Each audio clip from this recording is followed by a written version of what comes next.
the symphony.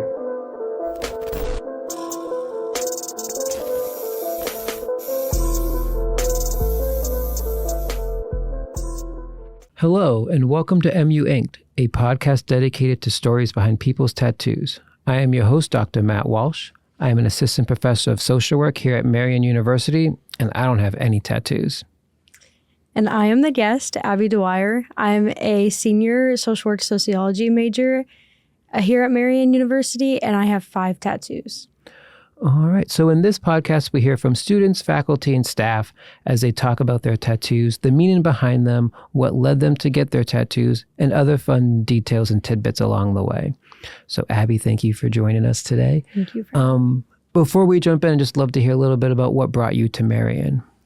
So I'm on the women's bowling team, which was a big factor into coming to Marian, and also the size of Marian. When I toured campus, it was really small, and that's something that I wanted to keep. I didn't want to go to a big school where professors or other students may have not as known me as good as here at Marian. Mm-hmm. Yeah. No, so how long have you been bowling? My entire life. I think I started bowling when I was probably like 4, and now I'm 21, so... Wow. All right. So is that like a family thing? Like I feel like that's a hard thing to get into at 4 unless like someone's driving you to do it. Yeah, it's very niche. Like my entire family is bowled. My grandpa is actually the very first bowler that we had in our family. And then my parents bowl, all my siblings bowl. So we all just kind of keep it going. Mm-hmm. Yep. Now, did your parents like bowl in college too, or? No, my parents are like your average lead bowlers. Like they're very like bowl on occasions, but we kind of took it a little more seriously like as their kids, like because we found it something that we wanted to do versus like they were just kind of like, oh, I'll just do this with my friends, have a little fun, and like that'll be the end of it. Okay. Yeah. All right. One last bowling question. What's your high score?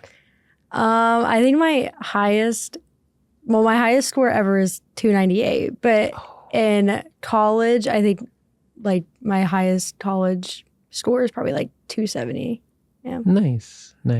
All right. And then also, what brought you to kind of go to social work as a major?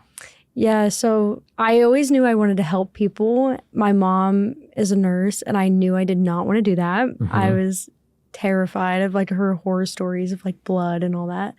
But yeah, I just kind of wanted to make a difference, and I feel like social work is a good way to do that. Yeah. Well, as a fellow social worker, I would completely agree. But again, I'm very biased towards that.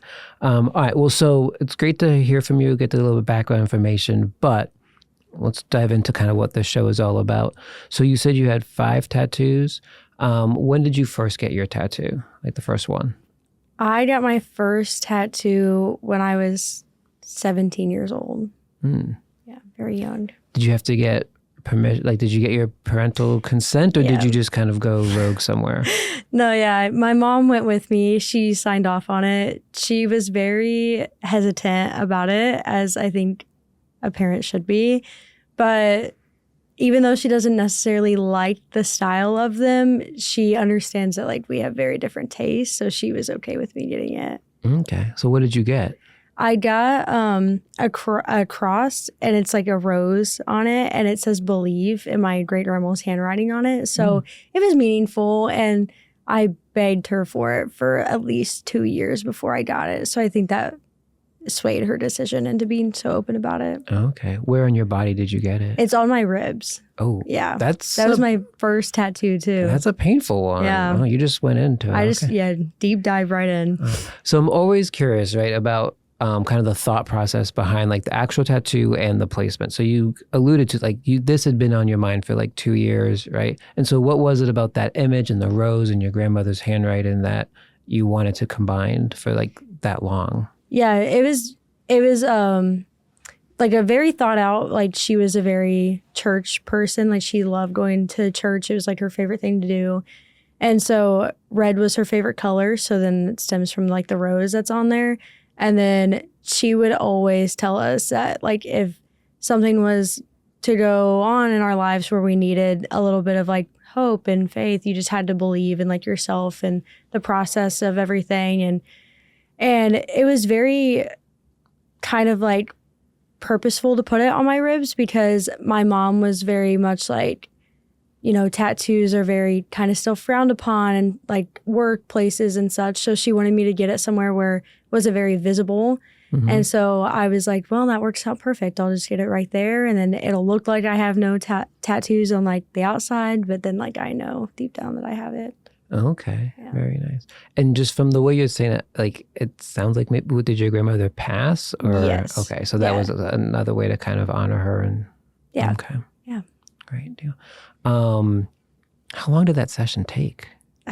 I think it was like 45 minutes. Okay. Yeah. So it was kind of lengthy, but she also would like take a break because she knew I was young and I didn't really sit very still. Like, Okay. and it was hard because like it feels like you almost like can't breathe. Like it hurts since it's on your ribs. But like she told me that she was like, if you ever have to tap out, just let me know. And I was like, no, I'll be fine. And then like halfway through, it was like, during the thing. Now, so you had the design for like years, asking your mom, did you put as much effort into the tattoo artist or like what was that process like? So my older brother's girlfriend at the time, she had already had some tattoos.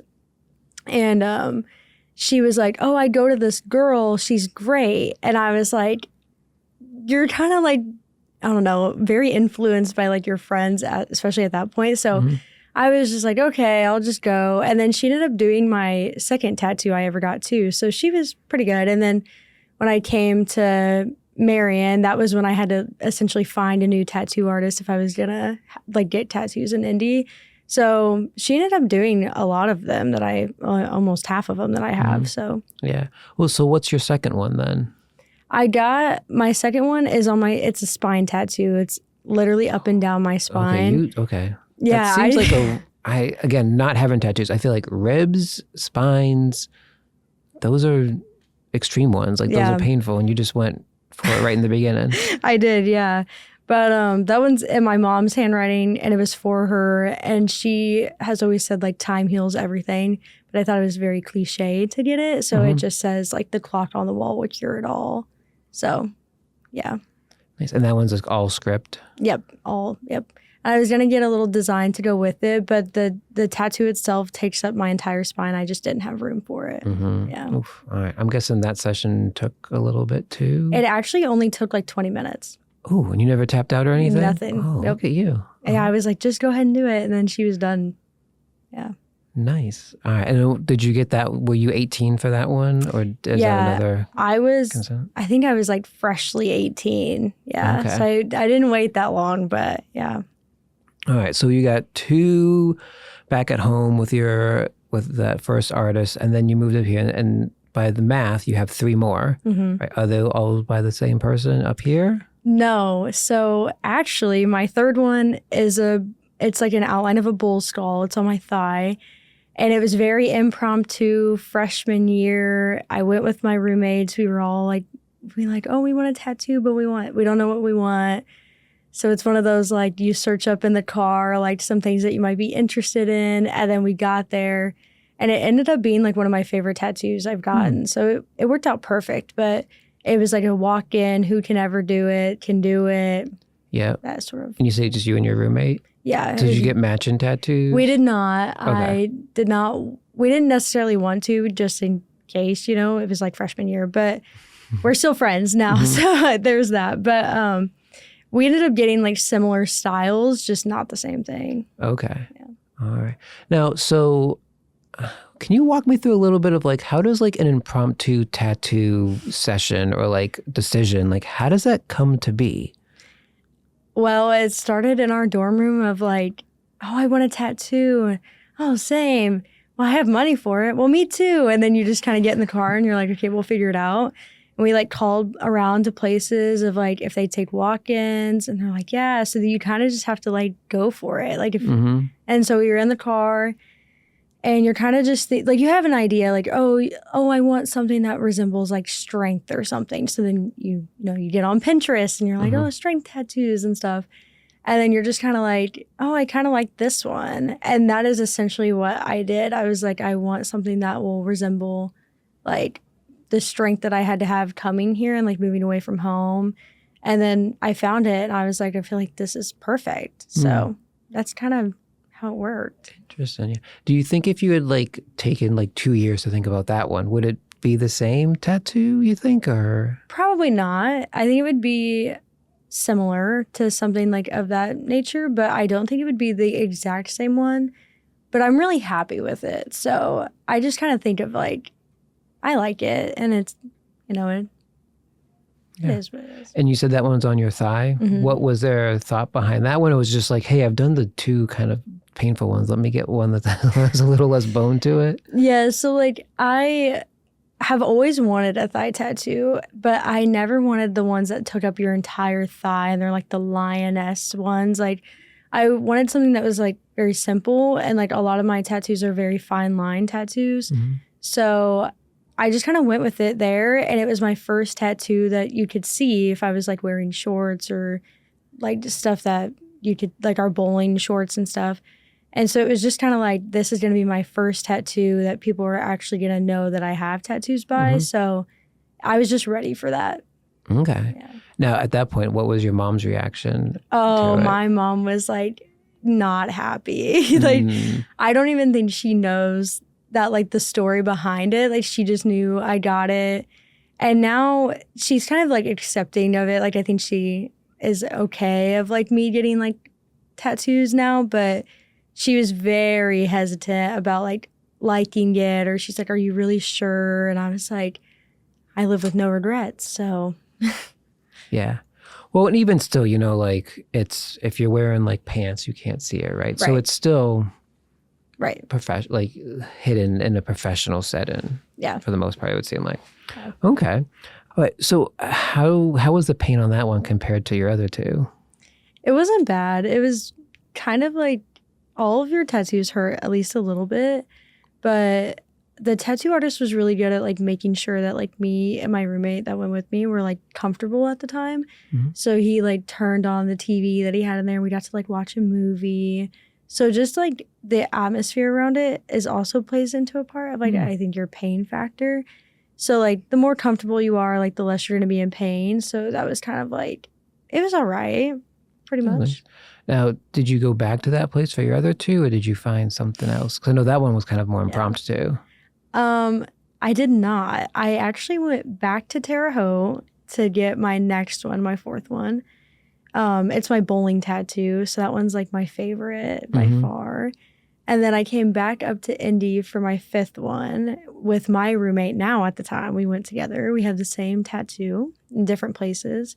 But yeah, that one was also like someone that she found, and he was super great. So it ended up, I've had good experiences with tattoo artists. So that's good. All right, so I want to jump into the bowling one real fast. I feel like I've seen that one. That's like on your arm, right? Yep. Okay. Yeah. All right, so walk us through that one a little bit. Obviously, bowling's important. You've been doing it since you're 4. You're like doing it in college. It's a big family thing, but were you thinking about that one for a while, or was it just like, I'm just going to do it? Yeah. I've always wanted a bowling tattoo. Like, it's very cliche, I think, because you walk into the bowling alley and almost all the bowlers have bowling tattoos. But they all have different ones that like mean different things. And I actually wanted a bowling pin, but I didn't want it to look weird. And like, I didn't want the design to look funky because people draw bowling pins differently. So I had the idea of the bowling ball looking like it was going to hit the pins. And so he put the stencil on me, and I asked him if he could do it in one pass through. Like, he would just do it. So it was very like flowy. So then that's how we got like the different like squiggly line parts in there so that he could get through the entire tattoo in one pass. So is that just like a one line thing? Like he never like picked up? Yeah, it's one like, line. Essentially you could trace it all the way. Oh, that's cool. Yeah. This one is by far my favorite. Nice.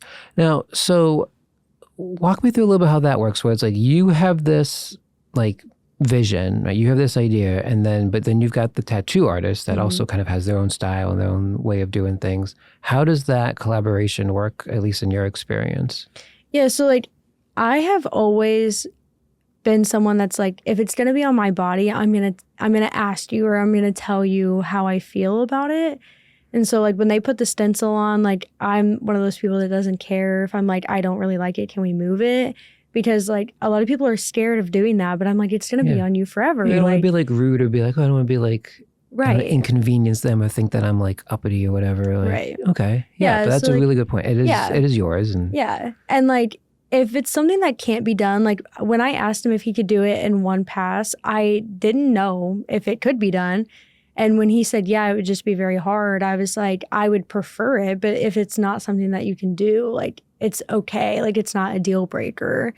But he seemed he was like, I'm down to try it. And then we just did it. So it's very like fast rapport building right off the bat of like, hey, and I think if you're being honest with them, they appreciate it more than like if you were to get it done and then 2 months later, you're bashing on Facebook about how like you wish you would have got it somewhere else. Yeah, and I would assume that they probably prefer a little bit of that assertiveness as opposed to that indecisiveness of like, like that kind of him and hum and like what you're gonna do. Yeah, that makes sense. Yeah. So why right there? This was like my first tattoo where you would see it all the time. I'm like, yeah, you keep getting more. You're getting more visible. Yeah, yeah. So it was kind of just like. My thought process was I wanted to get it somewhere where it was visible. Like it's a very important thing to me. And like I wanted to always be able to see it essentially. And it's very like niche. Like bowling is very niche in itself. So if like someone didn't hire me for a job because I have a bowling tattoo, I would just kind of be like, okay. If it was something controversial, I could see it. But bowling, like, yeah. Yeah. That makes sense. All right, now you said your fifth one you went with your roommate and you guys got matching tattoos. Yes. Okay, this always fascinates me because I'm so curious of like, I think even just like on that, when it's yours, right, you still have to like, people think about it. Sometimes they don't, but they think about it. They look at images, they think about location, they talk to the artist, like they're doing all this stuff. And now we add in another person. So like first off, how do we even decide to get matching tattoos with somebody? So for us, it was easy because we are close in the same majors. Like I'm a social work, she's a psych major. So it was very like we wanted to do something around that, but also together. So we kind of have matching tattoos, but for different reasons. Okay. Yeah. And so what's the image? Let's talk about that for a second. Yeah. So it's a brain, it's a flower, and then the beginning of it is the brain, and then like the stem part is like a heart. Oh, yeah. Yeah. Okay. So you said you have the same one, but for slightly different reasons. Like, what's your reasoning behind it? My reasoning behind it is that, like, you should, they always say, like, listen to your heart, and, like, your brain and heart are very connected. And, like, when you're talking, for me, like, when I'm talking to, like, clients, like, I know that, like, they have that battle between, like, what their brain and their heart might be telling them. And so for me, it was just very much like I wanted to be like kind of connected in that role. So like mine is very like major, like social work based, like, your heart and your brain. And I think hers is just very much like they're intertwined. Like it was just something that she wanted to like represent her major with like, I don't want to say like kind of no reasoning, but like she didn't really like have it planned out the way that I did. Okay. So who found this image then? It was me. This was my original idea of like what I wanted. And it literally turned into her being like, well, do you care if I get the same one? And I was like, I don't really care. We did it in different places. So yeah, but now it's like a fun story. We could just be like, hey, like to all the recruits that we have at practice, like we have matching tattoos. Yeah. So it sounds like she's also on the bowling team. Yeah. I live with 3 other bowlers here. Well, yeah. It's a big part of your life. Yeah. All right. So now we're on the other arm. Was there a thought about symmetry or just kind of like, why did you want it there? This is my only tattoo on the right side of my body. So all my other ones, like my thigh tattoo, my ribs, and my bowling one are all on my left side. So, and I really like the placement of my bowling one. So it was just kind of like same placement, and now like for a different meaning of my life, like something that's a little bit more important, I'm going to put it on my right side, essentially. Yeah. And now, so why make it kind of look like a flower? I kind of wanted it to symbolize like the heart being like the roots of it, and then like the brain being kind of like the flowery part of it. So just meaning that like, the vines and stuff are like intertwined. So like literally in like representing that your heart and your brain are just very connected. Yeah. Yeah.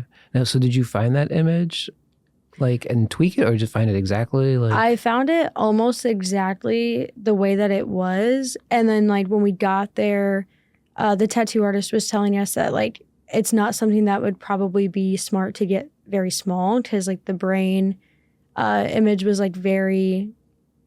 I guess it'd be kind of like all those lines being kind of compact, and like, it might just be a blob at some point if you make it too small. Right, like he wouldn't be able to do it to where it would still look like a heart and a brain. So we were just like, okay, we'll get it pretty big. So hers is on the back of her arm, and mine was just kind of like a little lower. Mm-hmm. Yeah. Yeah. How have you found tattoo artists when you come in something like kind of very prepared? Like, hey, I found this online. Like, can you do this? Or do they want to have some creativity and like their own artistry to it? I think it's a little bit of both. Like, I think they would prefer for you to have a rough idea, and then they kind of like tweak it depending on like what they seem as like best fit. Like when I found it, this like image for it, it was kind of smaller, and then he was like, well, I would suggest to make it a little bigger. And so you take it into consideration, but at the end of the day, like whatever you want is what they're going to give you. Mm-hmm. So if I would have been like, please just make this 2 inches on like my ankle, like I think he would have done it just because it's what I wanted. Okay. Right. And so we've heard a little bit of reaction about the thigh tattoo. How did people react to the arm tattoos? My mom specifically, when I got my bowling one, I think she saw it coming. Like she knew I wanted it. And she was very nervous about me having it on my arm. And then when I got my last tattoo that I got, then it turned into like the typical mom reaction of like, stop getting tattoos and stuff like that. Mm-hmm. But my friends like really like my tattoos, especially the ones that they can see, or like it's always like fun to like have to do like a tattoo tour and you're like, showing all your tattoos off and stuff.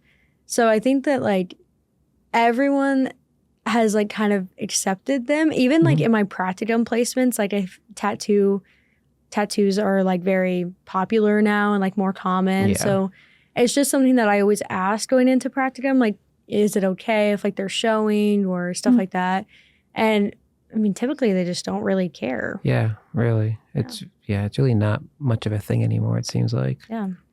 All right. Do you think you're done? There's going to be more. We just don't know what they are yet. I think there's going to be more. I think I'll probably wait until maybe I graduate, or, I have like major milestones. Like if I get married, have kids one day, like I feel like that'll heavily influence another tattoo. Very nice. Yeah. All right. Well, I have one final question, something I always like to ask the guests. And so if you could make anybody in your life get a tattoo, who would you pick and what would you make them get? I would make my older brother get a tattoo, and I would make him get one with me. Like he is my only sibling that doesn't have tattoos, and he and I are very, very close. Like we've always been pretty close. So I think that like I would make him get one, and we would get like a sibling tattoo. He would never do it, but I wish he would. Nice. If you could pick out the exact tattoo to get with him, like would you have an idea of what it might be?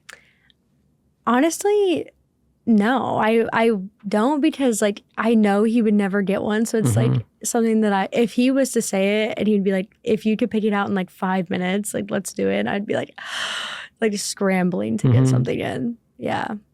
Awesome. Well, Abbey, thank you so much for coming on the show, sharing about your tattoos, really interesting stuff. Best of luck in your last semester here at Marian and your bowling season. And just thank you for everybody who listened to this podcast. And yeah, thank you so much. The symphony